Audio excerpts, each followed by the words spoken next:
ஏழ்மையை பார்த்து ஒரு நீச்ச பாவத்தை பார்க்கிறோம் நம்ம கிட்ட.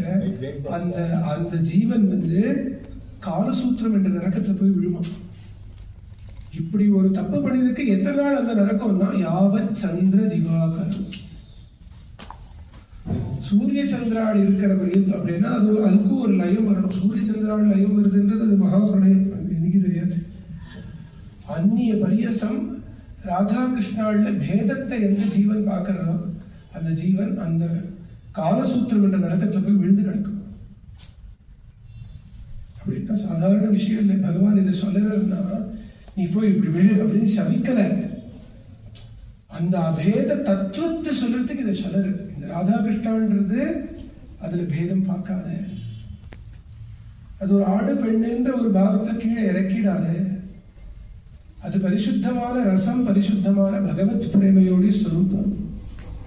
பிரியாஸ்தேகம் त्वमपि च मम प्रेयसी च प्रवादः त्वं मे प्राणा अहमपि तवास्मीति हन्त प्रलापः त्वं मे तेस्यामहमिति च यत्तच्च नो साधुराधे व्याहारेणो न हि समुचितः युष्मदस्मत्प्रयोगः. அழகான ஸ்லோகங்கள். பாஷை தெரிஞ்சவர் கொஞ்சம் இந்த ரசம் இருக்கிறவா நல்லா அனுபவிப்பார். ராதையை பார்த்து கிருஷ்ணன் சொல்லுற, பிரியாஸ்தேகம் தே அகம் பிரியா, உனக்கு நான் பிரியமானவன்.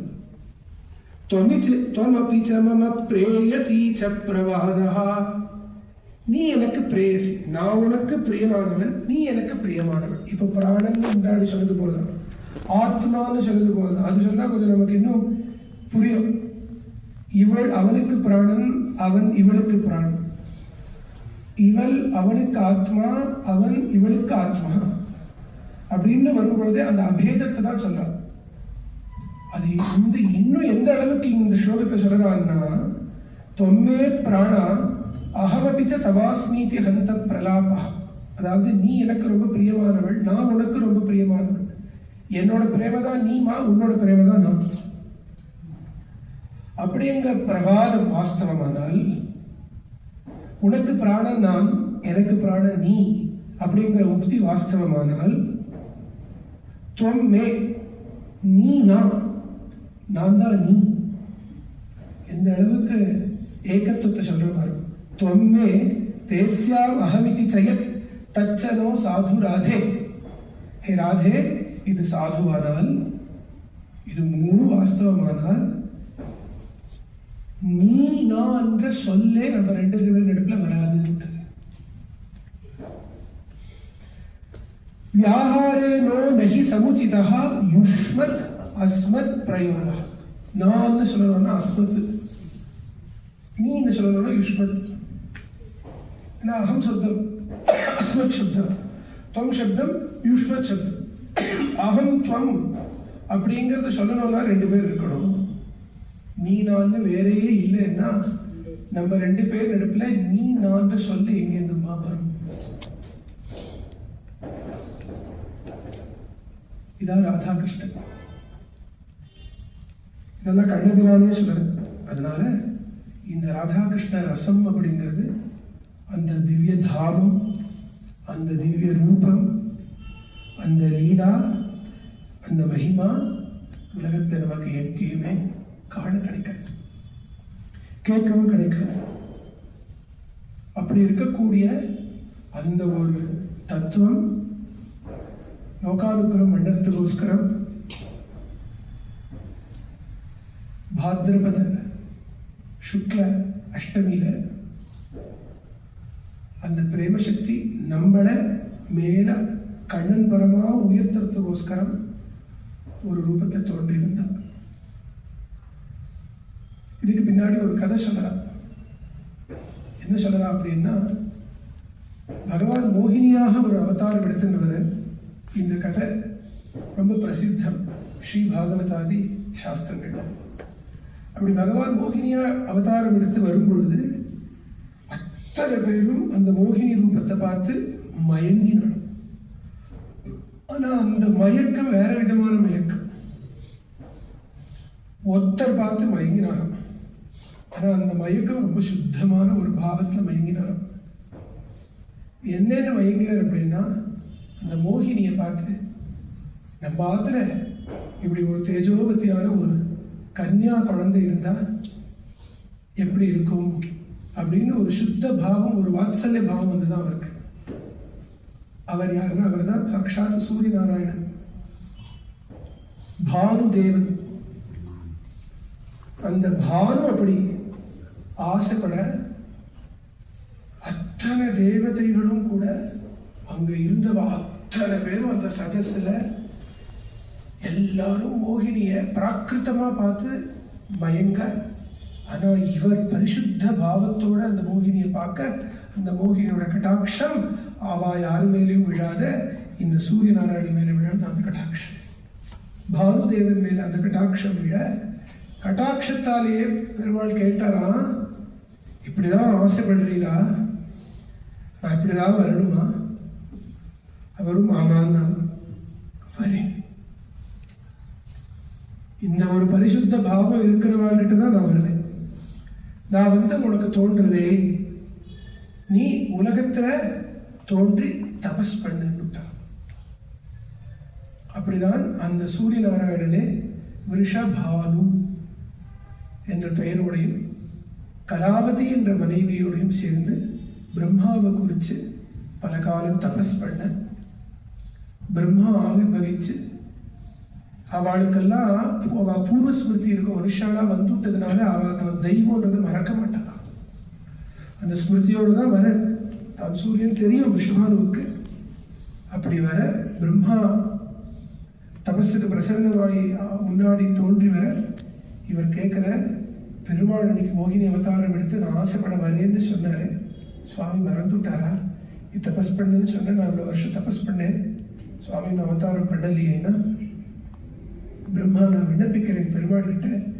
பெருமாள் அவாப்த காவன், பக்தாளுக்கு கொடுத்த வாக்க மறக்க மாட்டான் பகவான். அதனால பக்தானுக்கிரகம் பண்ணக்கூடியவன் நான் கண்டிப்பா கேட்கிறேன், அவர் பெருமாள் வருவன். தியானத்துல இருந்து சுவாமியை கேட்க, சுவாமி சொன்னாங்க நான் மறக்கல, அவருடைய தபஸ் சபலமாகிடுத்து, நான் அவதாரம் பண்றேன். ஆனா இது போல நான் அவதாரம் பின்னாடி பண்ணிதே கிடையாது. ஏன்னா தர்மம் என்ற ஸ்ரோதத்தோட பகவான் அவதாரம் பண்ணினார், ஞான கலையாக பல அவதாரங்கள் பண்ணினார், யோகத்தை முக்கியமா உலகத்துக்கு காட்டுறதுக்கோஸ்கரம் பல அவதாரங்கள் பண்ணினார். பல பல பாவங்கள்ல அத்தியாத்மமா இருக்கக்கூடிய நம்ம சனாதன தர்மத்துல பல பல ஃபேசட்ஸை முக்கியமா எடுத்துட்டு வரதுக்கு பகவான் பல பல அவதாரங்கள் பண்ணினார். சக்தி ரூபடியாகவும் பண்ணினார், புருஷ ரூபமாகவும் பண்ணினார். ஆனா இந்த அவதாரம் என்னன்னா பரிசுத்தமான பிரேமாவதாரம்.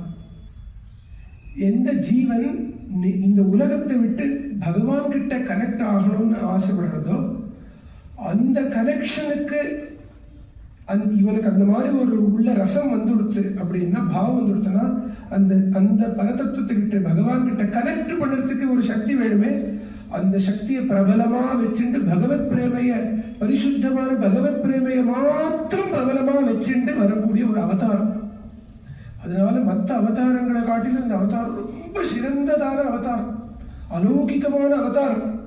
அதனால அப்படி ஒரு அவதாரம் நேர பூமியில அப்படி பட முடியாது. அதனால நான் அப்படி காத்துட்டு இருக்கேன்னு தன் ஹிருதயத்தை பிரகடனம் பண்ண பிரம்மா கண்ணீர் பெறார். அவர் சொல்ற, எனக்கு இல்லாத வேற யாருக்கு இந்த பாக்கியம் கிடைக்கும்? அதனால உங்களை நானே தரிக்கிறேன்னு சொல்லி பிரம்மாவே 4 சிகரங்கள் உடைய மலையாக ஆனர். அதுதான் பிரம்மஸ்தானம். அந்த பிரம்மஸ்தானத்தை தான் ஹிந்தியில அப்படி சொல்லி சொல்லி சொல்லி கொலோக்கியலா பர்சானா. இன்னைக்கும் நீங்க போய் பார்த்தீங்கன்னா அந்த பர்சானால 4 சிகரங்கள் இருக்கிற மலை, பெரிய மலை. வயசான வாழ கூட ஸ்கூட்டர்ல தான் வந்தா, ஜீப்பு காரெல்லாம் இப்போ போகிறது. அப்போல்லாம் கொஞ்சம் வருஷம் முன்னாடி நான் போகிறப்பெல்லாம் கூட இந்த மாட்டு வண்டி, எருது வண்டியில தான் உள்ளதான் வரும். இவன் எப்போ வந்து சேருவார்னே தெரியாது. அதனால கொஞ்சம் வேகமாக பிருந்தாவத்தையும் கிளம்பி பர்சான வந்தால் தான் முடியும். திடீர்னு மத்தியானம் நான் 4-5 மணி வந்தோன்னா ரொம்ப சிரமம். ஏன்னா இவன் மேலே ஏறி வரத்துக்குள்ளேயே ஆயிடும். அப்போ அப்படி இருந்தது. அப்புறம் ஒன்று ஸ்கூட்டர் விட்டு ரோடு போட்டு கார் எல்லாமே வருதுன்ற ஜீப் எல்லாமே. அந்த மலை சாட்சாத் பிரம்மாவுடைய ஸ்தானம். ஸ்ரீ பிருந்தாவனத்தில் 3 மலைகள் மும்மூர்த்திகளுடைய ஸ்தானமாக சொல்லுவாங்க. ஒன்று பர்சானா, அது பிரம்மாவுடைய ஸ்வரூபம். இன்னொன்று நந்தகாவ், அது நந்திகேஸ்வரர் சாட்சாத் சிவபெருமானுடைய ஸ்வரூபம். இன்னொன்று கோவர்தனம், அது சாட்சாத் மகாவிஷ்ணு ஸ்ரீமன் நாராயணனுடைய ஸ்வரூபம், அந்த கோவர்தனம். அதான் இந்த 3 மலைகள் மும்மூர்த்திகளுக்கு சம்பந்தப்பட்டது ஸ்ரீ பிருந்தாவனத்தில். அப்போ பிரம்மா தான் தபஸ் பண்ணி அந்த பகவானுடைய பிரேம சக்தியா இருக்கக்கூடிய பரிசுத்தமான பிரேம சக்தி, அலௌகிகமான சக்தி, ஜீவனுக்கு இங்க என்ன வேணும் இங்க என்ன வேணும்னு இப்படி கொடுக்கக்கூடியது இல்லை, அப்படி அழைச்சிட்டு போற சக்தி. இப்படி கொடுக்கிற சக்தி இல்லை இது. இது இங்கேருந்து கரையேற்றி மேலே தூக்கிட்டு போகக்கூடிய சக்தி. அதனால பரிசுத்த பிரேம சக்தி அது. அந்த சக்தியை தான் தரிக்கிறதுக்கு பிரம்மாவே 4 சிகரங்களான மலையாக ஆக பகவான் அந்த இப்படி எல்லாம் சித்தமாக அந்த மோகினி ரூபத்தை தான் ஒரு நாள் தரிச்சு வாழலாம் மயங்கினாலே அந்த ரூபத்தை திருப்பி தரிக்கிறாரா பகவான் சங்கல்ப மாத்திரத்தால். தரிச்சு தன்னுடைய ஸ்ரீதாபத்துல அழகான ஒரு கண்ணாடியை வச்சுட்டு இவ எல்லாரும் பார்த்து இப்படி ஆசைப்பட்டாலே இந்த ரூபம் எப்படி நானே பார்க்கிறேனே, நானே இந்த ரூபத்தை பார்த்தது கிடையாது அப்படின்னு அந்த கண்ணாடி முன்னாடி உட்கார்ந்துட்டு இந்த ரூபத்தை பார்க்க, அந்த ரூபத்தை பார்த்து தானே சொக்கி போனது. அப்படி அவனையே சொக்க வைக்கக்கூடிய ரூபம் தான் இவள். அது அவனுடைய ரூபந்தான், அவருடைய பிரதிபிம்பம் தான்.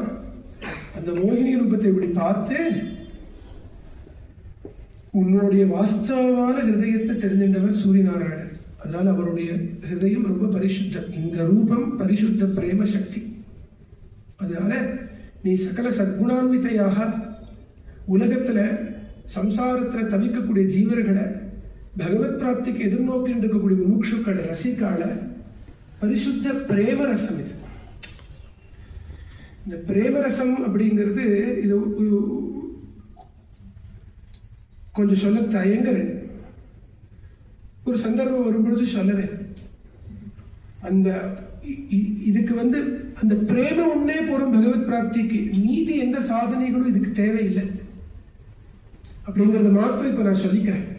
ஆனா அந்த பிரேமாவேசம் அந்த ஜீவன்ல வரணும். வந்துடுத்தன்னா பரிசுத்தமான பிரேம உன்னே போறோம் பகவத் பிராப்திக்கு. அப்படி இருக்கக்கூடிய அந்த பிரேமரசமா நீ உலகத்துல அவதாரம் பண்ணு, பிரேமமையா நீ அவதாரம் பண்ணுன்னு அந்த பிரதிபிம்பத்துக்கு சைத்தன்யத்தை கொடுத்து அழைத்தார பகவான். அப்படி அழைக்குதான், அழைத்து போமா உலகத்துக்கு போ, எல்லாரையும் கரையேத்து அப்படின்னு சொல்ல அந்த சக்தி அந்த பிரம்மா உடைய 4 சிகர ரூபமா இருக்கக்கூடிய அந்த பர்சானால நேர அவதாரம் பண்ணினான்னு சொல்லலை. சில பேர் அப்படி சொல்லுவா, சில பேர் பல பேரும் என்ன சொல்றாங்கன்னா ராவல் அப்படின்ற ஒரு க்ஷேத்திரம், அது ரொம்ப குப்தமான க்ஷேத்திரம். நம்ம இந்த வருஷி பிருந்தாவன் போறப்போ ராவல் டிரைவரே சொல்லி கூட்டிட்டு போறோம். அந்த ராவல்ல தான் தவழ்ந்து இருக்கக்கூடிய ராதையை பார்க்க முடியும். ராவல் இதுக்கு பின்னாடி அழகான பெரிய குளம் இருக்கு. அந்த குளத்துல ஒரு தாமரை தோன்றி வந்தான். அந்த தாமரைய ரிஷபானு ஒரு நாள் அங்க அனுஷ்டானம்னு பண்ண போக அந்த தாமரையை அவரை இழுக்க அந்த பெரிய தாமரை அலௌகிகமான அந்த தாமரையை எடுத்துட்டு கலாவதி அப்படின்ற பெயருடைய கீர்த்திதா கிட்ட அந்த தாமரையை எடுத்துட்டு சமர்ப்பணம் பண்ண. கலாவதி கர்ப்பவதியா இருக்கா. அந்த தாமரையை இப்படி பார்க்கவே அதுலேருந்து அப்படியே அலௌகிகமான ஒரு தேஜஸ் வர அவள் புரிஞ்சுண்டா தன்னுடைய கர்ப்பத்தில் இருக்கிற அந்த தேஜஸ் இந்த தாமரையில் ஆவிர்வவிச்சிருக்குன்னு. அந்த தாமரையில அப்படியே தங்க ரேக்கில் கௌரவர்ணாங்கியாக கோட்டி சூரியர்கள் கூட அந்த தேஜஸ் அப்படி அந்த தாமரையில விழ குழந்தை ராதையாக அந்த பிரேம சக்தி அப்படி ஆவிர்வவிக்க பர்சானா முழுக்க எப்படி ஸ்ரீ ஜெயந்தியை கோகுலம் முழுக்க கொண்டாடித்தோ அதுபோல பர்சானா முழுக்க ரிஷபானு அவர் நிறைய கோதானங்கள் பண்ணி பூமி தானங்கள் பண்ணி, தானிய தானங்கள்லாம் பண்ணி, அந்த குழந்தைக்கு ஜாத சம்ஸ்காராதிகள்லாம் பண்ணி பெரும் உற்சாகம். இன்னைக்கு கூட நீங்க பார்க்கணும், பிருந்தாவனத்தை என்ன சொல்லுவாங்கன்னா, கோகுலாஷ்டமியை காட்டிலும் ராதாஷ்டமியை தான் அப்படி கொண்டாடுவாங்க. கண்ணன் வந்த ஒரு பிறந்த நாள் சொல்லணும். கண்ணன் ஆசையா வந்தான். ஏன்னா நந்த பாபா வர இவாள்லாம் சகா தானே, வரசாதனால பிருந்தாவனத்தில் இடம் கொடுத்ததே விஷபானு தானே. அதனால அவருக்கு ஆல்ரெடி ஒரு புள்ள பிறந்திருக்கான். அவனுக்கு தான் ஸ்ரீதாமான்னு பெயர், ராதையோடைய அண்ணா. அதனால அந்த அண்ணா கிட்ட கண்ணனுக்கு தனியான ஒரு பிரேம. அது பட்டத்திரி ஆத்மமித்ரே, நேற்று கூட அதை சொன்னேன். நாராயணியத்தில் பட்டத்திரி ஸ்ரீதாமன் சொல்லும் பொழுது பெயர் சொல்லலை, ஸ்ரீதாமன் கிட்ட தான் பிரேமையா பேசுவான். தன்னுடைய ஹிருதயத்தையே வேற எந்த ஃப்ரெண்ட்ஸ் கிட்ட கூட பேச மாட்டான். பிருந்தாவனத்தை பத்தியோ ராதையை பத்தியோ எல்லார்கிட்டையும் பேசிட மாட்டானோ, ஒருத்தங்கிட்ட தான் ரொம்ப ஆசையா பேசுவானா, ஸ்ரீதாமா கிட்ட. அதனால ஆத்மமித்ரே பிராதாஸ்துவம் ஹாரமேபிஹி லலித விரச்சிதம் ராதிகாயி திசேதி என்று அந்த குவலையா பீடத்தை உத்தாரம் பண்ணி, அந்த குவலையா பீடத்தோட மஸ்தகத்திலேருந்து வந்த முத்துக்களை எடுத்துட்டு பிரபலமான வீரரசத்தை பிரகடனம் பண்ணின பகவான் அந்த முத்துக்களை எடுத்து அதை பத்திரமா சேகரிச்சு எடுக்கிறான். பூமியிலேருந்து விழுந்து ஒரு முத்தையும் சேகரிச்சு எடுத்து அந்த தர்சத்தை வச்சுதான் உள்ள நுழைஞ்சான். அவரை பார்த்து எல்லாரும் ஆகர்ஷத்தை அடைஞ்சா. இந்த சரித்திரம் நமக்கு தெரியும். ஸ்ரீ பாகவதத்துல அங்க இருக்கிற ஜட்டி மல்ல வீரர்கள் எல்லாரும் உத்தாரம் பண்ணினான். கடைசியில கம்சனையே உத்தாரம் பண்ணி அப்புறம் உக்ரசேனருக்கு திருப்பி ராஜ்யத்தை கொடுத்து அப்புறம் அந்த வசுதேவ தேவிக்கு காலில் விழுத்து அழுது ஒரு புத்திரன் மாதா பிதா கிட்ட எப்படி இருக்கணும்னு மாதா பித்ரு பக்தியை பிரகடனம் பண்ணி பகவான் இத்தனையும் லோக ரீதியா எல்லாம் பண்ணிடலாம், தர்ம ரீதியா என்னென்ன உலகத்துக்கு பண்ணணுமோ பண்ணலாம். ஆனா அவனோட இன்னொரு ஃபேசக்ட் வெளியில தெரியவே மாட்டேங்கிறது பிரபலம். அது சில பேர்கிட்ட தான் அவன் பிரகடனம் பண்ணினான். அப்படி 2 பேர்கிட்ட தான் அவன் தெரிந்து பிரகடனம் பண்ணினது. ஒண்ணு பல பொழுதும் ஸ்ரீராமா கிட்ட, அப்புறம் உத்தவர் கிட்ட. உத்தவர் ஆசையா பிருந்தாவன் அமைச்சு கொடுக்கிறார். போயிட்டு வா,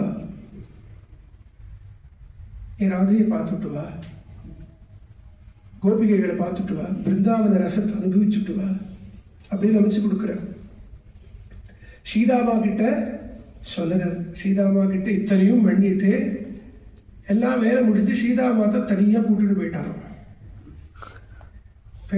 போய் ஒரு மரத்தடியில ஸ்ரீதாமா உட்காந்து வச்சு ஸ்ரீதாமாவோடைய மடியில தன் 2 காலையும் போட்டுண்டு குழந்தை கிருஷ்ணன் தூங்கி விக்கி அழறான்.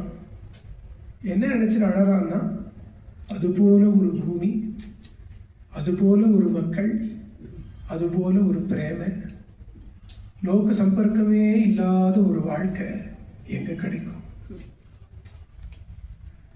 என்னோட ராதை, என்னோட கோபிகைகள், என்னுடைய கோபர்கள், என்னுடைய பசுமாடுக்கள், என் பிருந்தாவனம் அப்படின்னு அழுவான். அழுது இந்த முத்துகள் எல்லாத்தையும் ஆத்ம மித்ரை, தனக்கு ரொம்ப கிட்டகையா இருக்கிற மித்திரனான ஸ்ரீதாமா கொடுத்து ராதைக்கு இதை கொண்டு போய் கொடுன்றார். அப்போ ஸ்ரீ பிருந்தாவனத்தையும் ராதையையும் பகவான் எப்படி ஹிருதயத்தில் வச்சுட்டு இருக்கார் அப்படின்னு நமக்கு இல்லையா? எதுக்கு இதை நான் சொன்னேன்னா, அந்த கண்ணபிரானுக்கு ரொம்ப ஆசை. அந்த அவளுக்கு அடைக்கலம் கொடுத்தா இந்த பிருந்தாவனத்தை ரிஷபானு.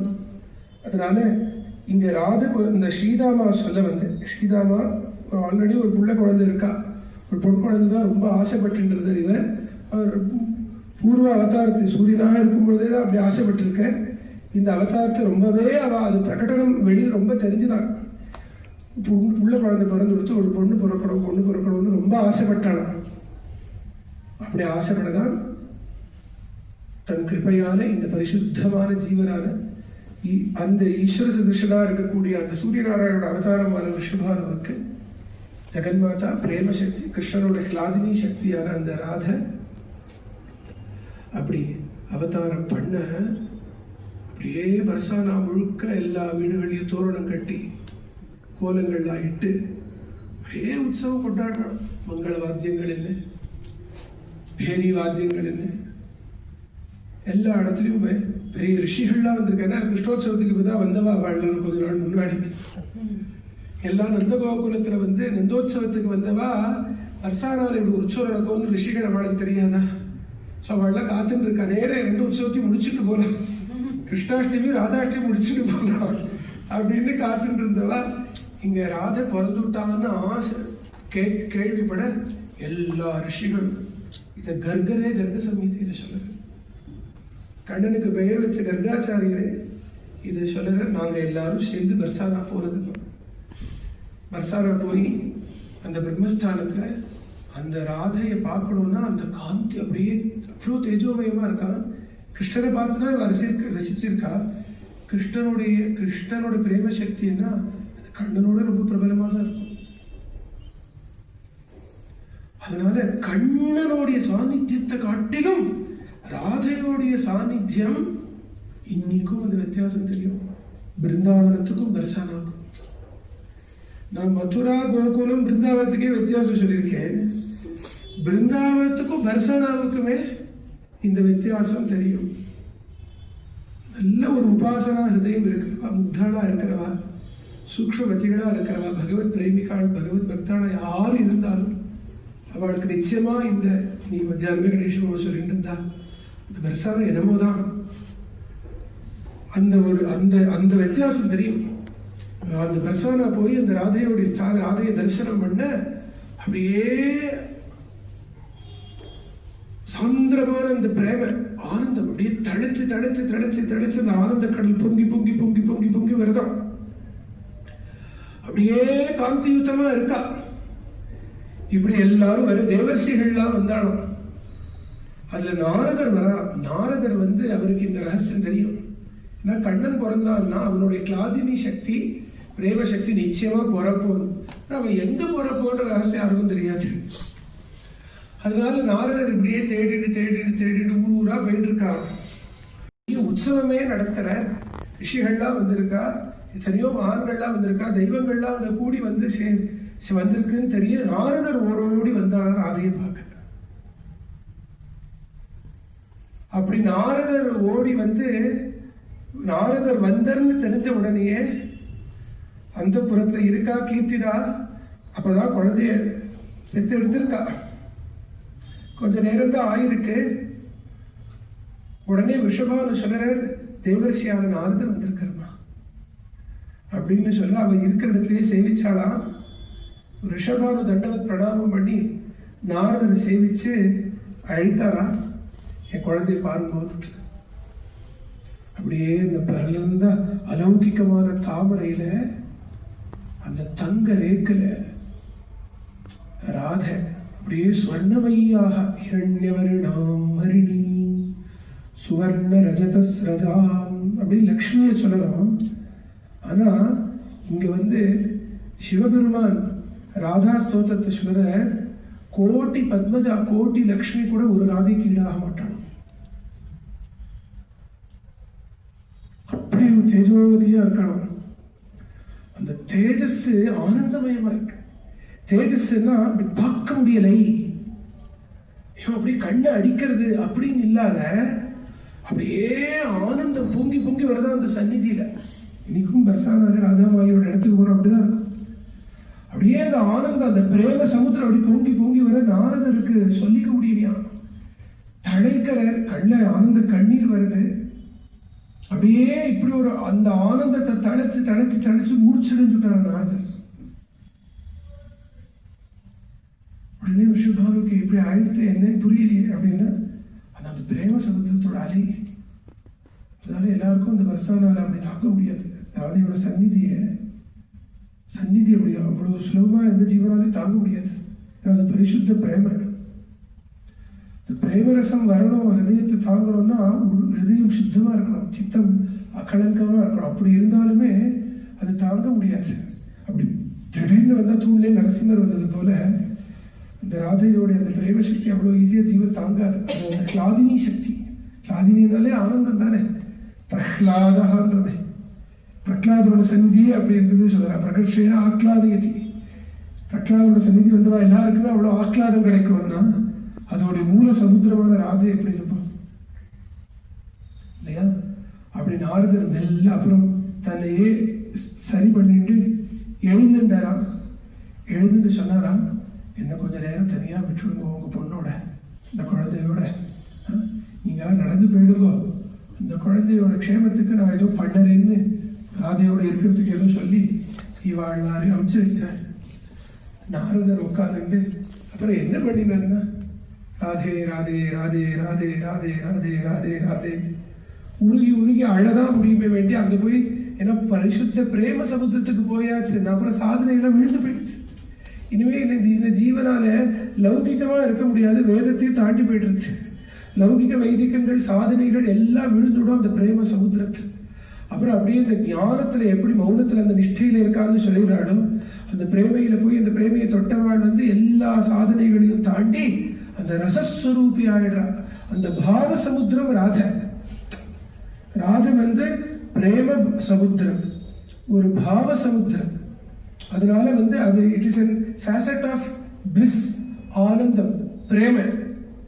அதோட இன்னொரு ஃபேசட் தான் சாந்தி, மௌனம். இதெல்லாம் நமக்கு ஞானத்தோட ஃபேசட் சொல்லணும். ராதை பிரேமையோட ஃபேசட், பக்தி, ஆனந்தம், ஆஹ்லாதம், ரசம். அதனால நீங்க எப்ப பார்த்தாலும் பிருந்தாவனம் வருஷம் போகும் ஆட்டம் பாட்டம் கொண்டாட்டம் தான். எப்பவுமே அந்த ஆனந்த ரசம் தாங்க, குறையே தோடாது. ஏன்னா அந்த ஃபேசட் தான் ராதை, அந்த பிரேம, அந்த கிருஷ்ண பிரேம. அதனால இவர் அப்படியே ராதையை நினைச்சு ராதையை பார்த்து உருகரர், ஆடரர், பாடரர்.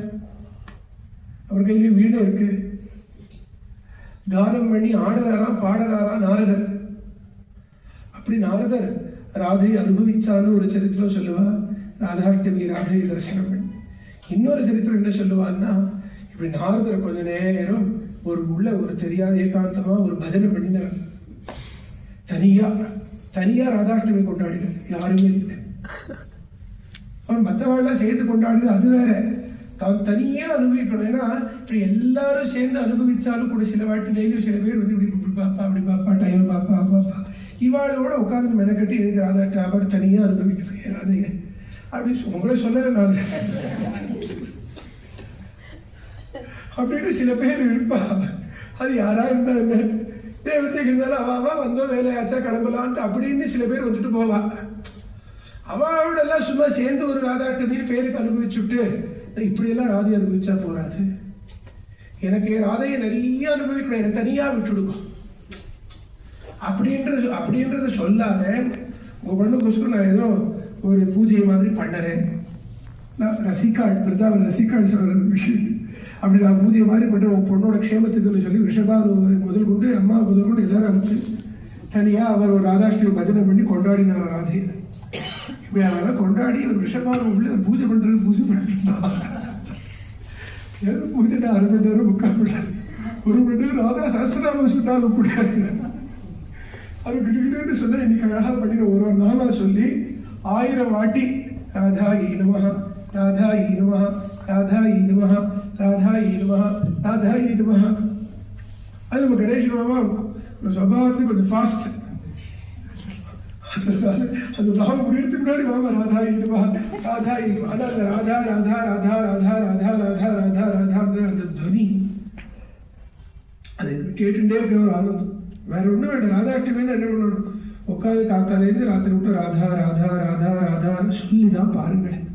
என்னதான் இவன் ராதா ராதா ராதா ராதா ராதான்றாலேன்னா இதை பற்றி எக்ஸ்பிளைன் பண்ணுறதுலாம் உண்டு, டிஃபைன் பண்ணுறதே வேண்டாம். உட்காந்து ராதா ராதா ராதா ராதா ராதா ராதா ராதா ராதா ராதா ராதா. இப்போ அதே பண்ணலாம், ஒரு 108 வாட்டி சொல்லலாம். இந்த கதையை முடிச்சு 108 வாட்டி ராதா நம்ம சொல்லலாம். அப்போதான் ராதாஷ்டமியோடைய அதான் சிக்கர், அதான் அதோடைய அப்படி சொல்லி பழகிட்டோம்னா அப்புறம் தான் புரியும் இந்த ஆனந்தம் என்ன, அந்த பிரேமை என்ன. ராதா நாம மீது சுத்தும். ராதா ராதான்னா அவன் கட்டாட்சம் தானே விழுது. அதனால அப்படி நாரதர் தனியா ராதாஷ்டமியை கொண்டாடி இவாளும் காத்து இருக்க. அப்புறம் ஒரு மாதிரி அவர் ஒரு ஸ்திமிதமாகி அப்புறம் எல்லாரும் வாங்கோ ஒரு மாதிரி பூஜையெல்லாம் பண்ணி முடிச்சுன்னா இவர் ஒரே பார்த்து பாவாவிட்டரா இருக்கார். அவளுக்கும் புரியல. ஆனா ஒரே தேஜோவதியா இருந்த ராதை, ஒரே பிரேம சமுத்திரம், அந்த ஆனந்த கடல், ஆனந்த அலை, சாந்திரமான ஆனந்த அலை, இதெல்லாம் சரி. ஆனா அவள் அப்படி தேஜோவதியா இருந்தா, அப்படியெல்லாம் இருந்தா எல்லாரும் இப்படி பார்க்க வந்திருக்கான்றதெல்லாம் அந்த அப்பா அம்மாவுக்கு ஒரே சந்தோஷமா. ஆனா அவளுக்கு ஒரு சம்சயம். என்ன சம்சயம்னா, இந்த குழந்தை பிறந்ததுலேருந்து அங்க பங்கம் இல்லையா, அதாவது சரீரத்தோட அசைக்கிறதே இல்லையா சரீரத்தை. அது கிட்ட போனா அப்படியே ஒரு ஆனந்த அலை அடிக்கிறது, பிரேம அலை அடிக்கிறது, அப்படியே தேஜோவதியா இருக்கா. ஆனா சரீரத்துல ஒரு அசைவில்லை குழந்தைக்கு, கண்ணு மூடியதான் இருக்கா. இப்படி ஒரு சரித்திரம். இதை நிறைய பேர் சொல்லலாம். இது ரசிகான் மாத்திரம் இல்லை, புராணங்களே சொல்றது. குழந்தை கண்ணு தரதே இல்லையா. அது ஒரு பக்கம் இவாளுக்கு ஒரு குறையும் ஒரு சம்சயம். இதுக்கு மேல இருக்கிற விஷயத்த ரெண்டு விதமா சொல்றது புராணங்களே. ஒண்ணு என்ன சொல்றதுன்னா, இவா இப்படி வந்து ராதைக்கு இவெல்லாம் குழந்தையோட க்ஷேமத்துக்கு பூஜை எல்லாம் பண்ணுற என்னன்னா, முதல்ல வந்து இவரை பார்த்தா, இவர் ஏதோ பாபா விட்டுதான் இருந்தேன், ஏதோ வந்துச்சு இப்படி ஆயிருக்காரு அப்படின்னு நினைச்சிட்டு நேரம் வந்து குழந்தைய பார்த்தான். பார்த்து விட்டு தான் நாரதர் கேட்ட, நீங்க இப்படி பெரிய பூஜை போட்டீங்களே, பூஜையை போட்டு ஏதோ குழந்தை கொஞ்சம் அசையும் கண்டு திறக்கும் பார்த்தா திறக்கலையே, என்ன பூஜை போட்டீங்க? பூஜை இனிமேதான் போட போறேன். உடனே என்ன சொன்னா, ஒரு மந்திரத்தை சொன்னா. இந்த மந்திரத்தை சொல்றது சில ரசிகாலும் சொல்லறா, உறக்க சொன்னாலாம், எல்லாரும் கேளுங்கோ. ராதே கிருஷ்ண மனோஹாரிணி, ராதே கிருஷ்ண மனோஹாரிணி, ராதே கிருஷ்ண மனோஹாரிணி. இந்த மந்திரம் சொன்ன குழந்தை அசைஞ்சது, கண்ணு திறந்து பார்த்ததுன்னு சொல்ல. கிருஷ்ண மனோஹாரிணி ராதே அப்படின்னு சொன்ன உடனே குழந்தை கண் திறந்து அசைஞ்சதுன்னு சொல்லலாம். இன்னும் சில பேர் சொன்னா, நாரத சொன்னாரா, அப்படி திறக்க மாட்டாவோ, ஒருத்தருக்கு காத்துட்டு இருக்கா. ஏன்னா கோலோக்கு தாபத்திலேருந்து இவ சொல்லிதான் அவனே அவதாரம் பண்ணிடும். கர்க்க சமீதியில் எப்படி இருக்குன்னா, கிருஷ்ணாவதாரத்துக்கு தேவதைகள்லாம் போறான்னு ஸ்ரீ பாகவதத்தில் இருக்கு இல்லையா, பார்க்கடலுக்கு போறான்னு.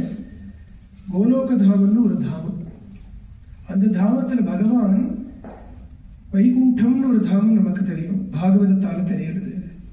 அதே போல பார்க்கடல், க்ஷீராப்தி, இதெல்லாம் நமக்கு நிறைய இந்த புராணங்கள் பிரசித்தமா இருக்கிறதுனால அதனால நமக்கு தெரிய வருது. இது போல கோலோகம் என்ற ஒரு தாமம், ஒரு தாமத்துல பகவான் ஒரு ரூபத்துல ஒரு பாவத்துல இருக்க. இப்போ ஸ்ரீ விஷ்ணு சஹஸ்ரநாமம் எடுத்திருந்தாலே, விஷ்ணு சஹஸ்ரநாமத்துல ஒரே தியானம் தானே சொல்லணும். ஏன் பலவிதமான தியானம்? பார்க்கடல்ல பள்ளி கொண்ட பரந்தாமன் ஒரு தியானம் சொல்றது. அப்புறம் வந்து வைகுண்டநாதனாக இருக்கிற ஒரு தியானம், சாந்தாகாரம் புஜகசயனம் பத்மநாபம் சுரேஷம் விஸ்வாதாரம் ககன சதிருஷம் மேகவர்ணம் சுபாங்கம் லக்ஷ்மீகாந்தம் கமலநயனம் யோகி தியானகம்யம் வந்தே விஷ்ணும் பவபயஹரம் சர்வலோகைகநாதம் ஒரு தியானம், சாந்தாகாரம் புஜகசயனம். இன்னொன்று என்ன நம்ம தியான ஸ்லோகம், க்ஷீரோதன்வத் பிரதேஷே, ஃபர்ஸ்ட் ஸ்டார்டிங் தியானம் தியானம் க்ஷீரோதன்வத் பிரதேஷே சுச்சிமணி விலசித் சைகதேவோ. இது பார்க்கடல்ல பள்ளிக்கொண்ட பிறந்தாவன். இது மூர்த்திகானா. இன்னொரு தியான ஸ்லோகம் இருக்கு, விஸ்வரூபமா பகவான சொல்ற ஒரு தியான ஸ்லோகம். இல்ல தியானத்திலேயே விஷ்ணு போகக்கூடாது. தியானம்னு சொல்லி ஒரு 4 ஸ்லோகம்லாம் நம்ம சொல்லுவோம். அதுலயே வந்து பூபாதௌ யஸ்ய ராபிர்வியரசுரனிலஸ் சந்திர சூர்யௌ ச நேத்ரே கர்ணாவாசாசிரோஜௌ முகமவிதஹ யஸ்ய வாஸ்தேயமத்தி என்று விஸ்வரூபமா சொல்லி பார்க்கடல்ல பள்ளி கொண்டு பிறந்தாலும் வைகுண்டநாதனா. இப்படி எல்லாம் தியானமே பல தியானங்கள். ஏன்னா இந்த தாமத்துல பகவான் அப்படி எப்படி இருக்க. அதுபோல ஸ்ரீ கோலோகம் என்ற ஒரு தாமம், அந்த தாமத்தில் திபுஜனாக ராதா சகிதனாக அஷ்ட சகிகளோட அஷ்ட சகாக்களோட யசோதையோட நந்தபாபாவோட கோர்களோட கோவர்தனத்தோட யமுனையோட பிருந்தாவனத்தோட இருக்கிற தாமம் தான் கோலோக தாமம். கர்க்க சம்ஹிதையில் ஆலம்பமே கோலோக கண்டம். கோலோக தாமத்துக்கு தான் இவாள்லாம் போறா. அங்க பெருமாள் எப்படி இருக்காருன்னா ஈஸ்வரனாக ஜெகத் சிருஷ்டி ஸ்திதி சம்மாரங்கள் எல்லாம் பண்ணக்கூடிய லோக சம்பர்க்கத்தோடு இருக்கக்கூடிய ஒரு ஈஸ்வரனாக இல்லை. அவர் ராதை என்ற அந்த பரமானந்த சக்தி இருக்கிறதுனால லோக அதீதனாக இருக்க. எப்பவுமே நினைச்சுக்கோங்க, ராதை வாழ்க்கையில் வரும்பொழுது லோகம் கட்டாயம். அலௌகிக சக்தி ராதை. அதனாலேயே அந்த பிரேம ரசத்தை தெரிஞ்சோ தெரியாதையோ they will never get connected. இப்படி கனெக்ட் ஆகிறோம்னாலேயே நீ முக்திக்கு பாத்திரமாகிட்ட. வேற ஒண்ணுமே சம்சயமே இல்லை. கண்ணன் கிடைப்பாரா இல்லையா, இந்த சம்சயம் எது விட்டோம்னா ராதை வாழ்க்கையில வரும். ராதை கிட்ட எப்போ நீ கனெக்ட் ஆயிட்டியோ எப்படியோ அப்படிதான் சொல்ல முடியும். பிருந்தாவனம் போனேன், பர்சானா போனேன், சந்த தர்சனமாச்சு, ஒரு சந்தோட பிரவச்சனம் கேட்டேன், ராதாராமத்தோட மகிமை கேட்டு என் உள்ள உருகித்து அது வேணும் தோணித்து ராதையோட நாமத்துக்கிட்ட கனெக்ட் ஆனேன், கிருஷ்ண ரசத்துக்கிட்ட கனெக்ட் ஆனேன், பிருந்தாவனத்துக்கிட்ட கனெக்ட் ஆனேன், அந்த சந்தக்கிட்ட எப்படியோ அப்படின்னு ராதையோடைய சம்பந்தம் ஒருத்தருக்கு வாழ்க்கையில வந்துச்சுன்னா அவருக்கு கிருஷ்ண சரணம் தான். வேற எங்கேயும் போக முடியாது. ராதை கிட்ட கனெக்ட் ஆகாத பரியத்தை விட சம்சயம் விடலாம். மோட்சம் அந்த விஷயத்தை வேணா கேள்விக்குறி கேட்கலாம். ஆனா எப்போ ராதை நம்ம வாழ்க்கையில வந்துட்டாலோ அப்போ அந்த பகவத் அனுபூதி, பகவத் சாட்சா்காரம் அதுவா அந்த பகவத் ரசம் அதை நம்ம சேர போறோம், அதை அடைய போறோம். அதனால இவா எல்லாரும் அந்த அந்த கோலோக தாமத்துல லோகத்திலேருந்து வேறாக இருந்து கேவல ஆனந்த ரசஸ்வரூபியா தன் ஆனந்தத்தை தான் அனுபவிச்சுட்டு பகவான் இருக்கிற ஒரு தாமா கோலோக தாம். லோக சம்பர்க்கம் இல்லை. அதனால ஈஸ்வரனா இருந்து இதோட சிருஷ்டி சிதமார் அதெல்லாம் ஒண்ணுமே கிடையாது அவருக்கு. ஒரு பாட்டுக்கு அப்படியே தான் இருக்கார் அந்த தாமத்துல. அப்படி இருக்கக்கூடிய அந்த கோலோக தாமத்துல பெருமாள் இருக்க அந்த ஆனந்த ஸ்வரூபியா இருக்கக்கூடிய பகவானுடைய ரசத்தை உலகத்துக்கு கொடுக்கணும் அப்படிங்கிற ஆசையை வச்சுட்டு கோலோக தாமத்துக்கும் தேவதைகள் போனது ஒரு சரித்திரம் கர்க்க சம்ஹிதையில் இருக்கு. அதனால இந்த கிருஷ்ணாவதாரத்துல இந்த ரெண்டு ஃபேசட்டையும் பார்க்கலாம். வைகுண்டநாதனோடையும் கோலோகநாதனோடையும் மிஸ்ரன் தான் கிருஷ்ணாவதாரம். இது நேற்று இந்த பல இடத்துல சொல்ல எங்க சொல்லியிருக்கேன், இந்த கான்டெக்ட்ல தான் சொல்லியிருக்கேன் எனக்கு தெரியறது. திரும்பி சொன்னாலும் கேட்கிற ஒரு சந்தோஷம். இந்த கோலோகநாதனான ஸ்ரீ கிருஷ்ணன் கேவல ரசஸ்வரூபி ஆனந்த ஸ்வரூபி சொன்னேன். அவர் கையில ஆயுதங்கள்லாம் கிடையாது, வேணுதான் இருக்கு. அதனால ஆனந்தமும் நாதமும் இருக்கக்கூடிய தாமம் தான் கோலோகம். அந்த அந்த ஃபேசட் கிருஷ்ணனுடைய வாழ்க்கையில கோகுல பிருந்தாவன பரியந்தம் பார்க்கணும். அப்புறம் துஷ்ட சம்ஹாரம், அப்புறம் லோகானுகிரகத்துக்கோஸ்கரம் தர்ம சம்ஸ்தாபனத்துக்கோஸ்கரம் பண்ணின லீலைகள்லாம் வைகுண்டநாதனா இருக்கிற பிரபு.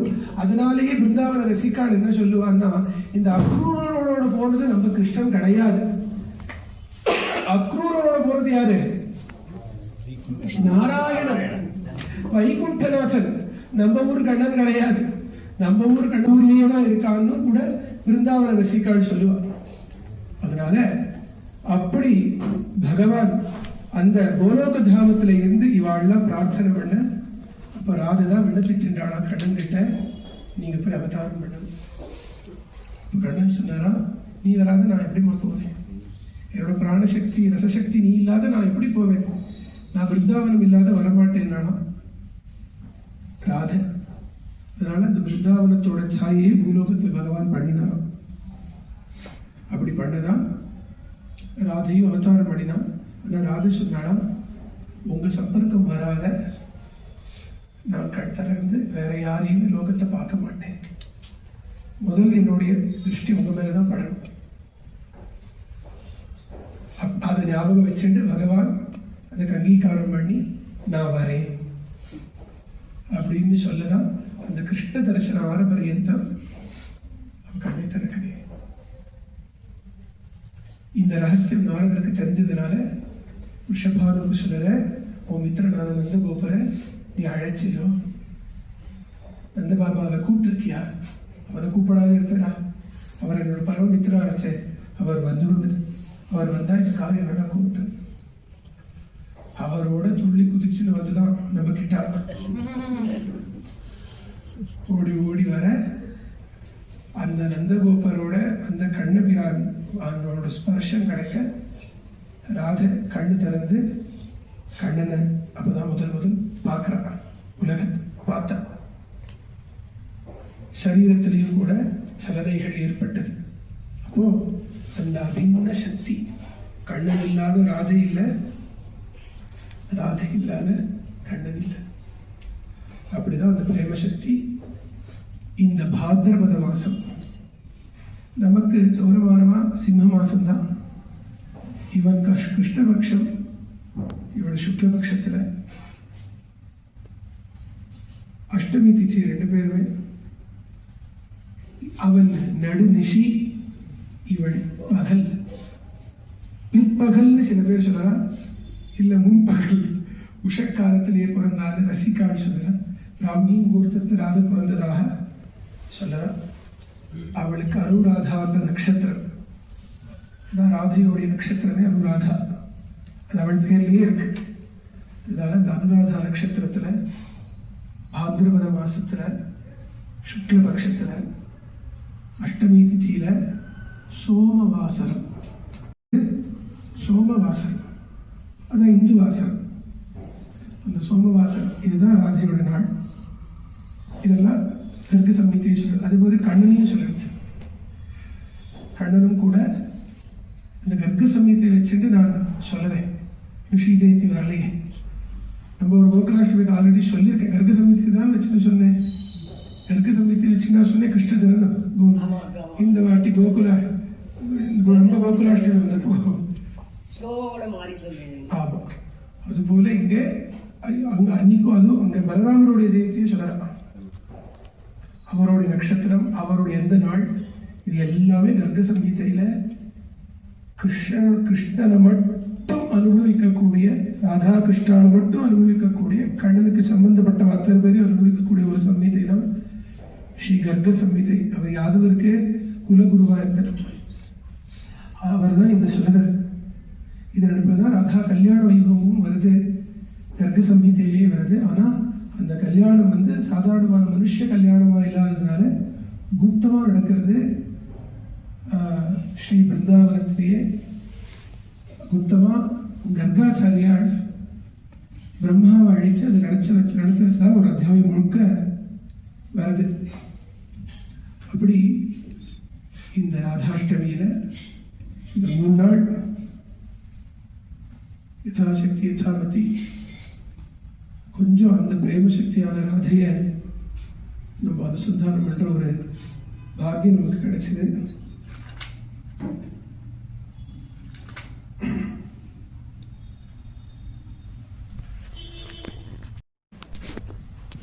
கிருஷ்ண பிரேமையை வருஷிக்கட்டும். ராதையோடைய தியான சுகம் நமக்கு எப்பவே இருக்கட்டும். ராதா கிருஷ்ண பிரேமையே நம்ம உயிராக இருக்கட்டும். ஜீவனே நிதனே நித்யம் ராதா கிருஷ்ணோ கதிரத்னம். எனக்கு புதுசு இல்லை ராதா கிருஷ்ண பக்தி. எனக்கு சொல்லணும்னா என் ரத்தத்துல பரம்பரையாவே வந்து எங்க அம்மாவுடைய அம்மா பக்கம் கொள்ளு பாட்டி பாலாமாய் பாட்டின்னு தெரியும். சில பேர்லாம் பார்த்துருப்பந்தோ, சில பேருக்கு தெரிஞ்சிருப்போம். நான் சின்ன வயசுல இருக்கும் பொழுது எங்க அம்மா என்னையும் எங்க அண்ணா தங்கை எல்லாரையும் கூப்பிட்டுட்டு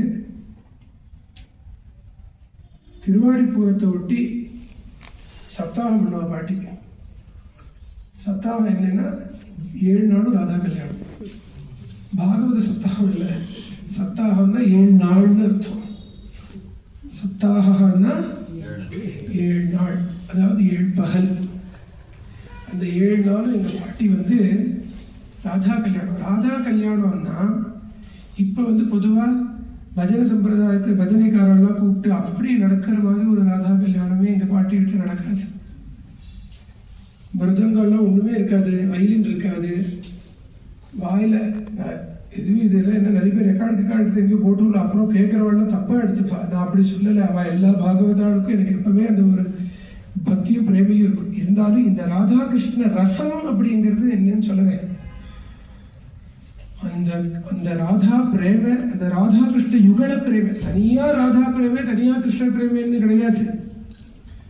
எப்பவுமே வாக்குல ராதா ராதே கிருஷ்ணா. இன்னைக்கும் பாட்டி பஜனை குரூப் எல்லாரும் இருக்கா. அவகிட்ட எப்ப போய் பேசுங்கோ, ஏதாவது கொடுங்கோ வாங்கிக்கோங்க, தேங்க்ஸ் எல்லாம் சொல்ல மாட்டேன், கொடுங்கோன்னு கூட சொல்ல மாட்டேன். ராதே கிருஷ்ணா ராதே கிருஷ்ணா ராதே கிருஷ்ணா. ராதே கிருஷ்ணான்றது பொதுவா நிறைய பேர் சொல்றா, அப்படின்னு கூட நான் சொல்ல மாட்டேன். அந்த ராதே கிருஷ்ணா அப்படிங்கிறது அவளுடைய அந்த ஹிருதயம். அவளுக்கு இந்த பக்தி எங்கேருந்து வந்தது அப்படின்னா, எங்க பாட்டி ஒரு மாதிரி சொல்ல, என்ன ராதாகிருஷ்ணன் நினைக்கணும்னு பாட்டி நினைக்காது இருக்க முடியாது. அது நிறைய பேர் எங்க புதுசா எனக்கு என்னவோ வந்திருக்கு அப்படின்னு அப்படியெல்லாம் ஒன்றும் கிடையாது. பிருந்தாவனம் போனதுல அந்த ரசம் இன்னும் பிரபலமா வெளியில வந்துடுச்சு இந்த வாட்டி பிருந்தாவன யாத்திரை போனதுல. ஆனா சின்ன வயசுல இருந்தே எனக்கு கண்ணன் கிட்ட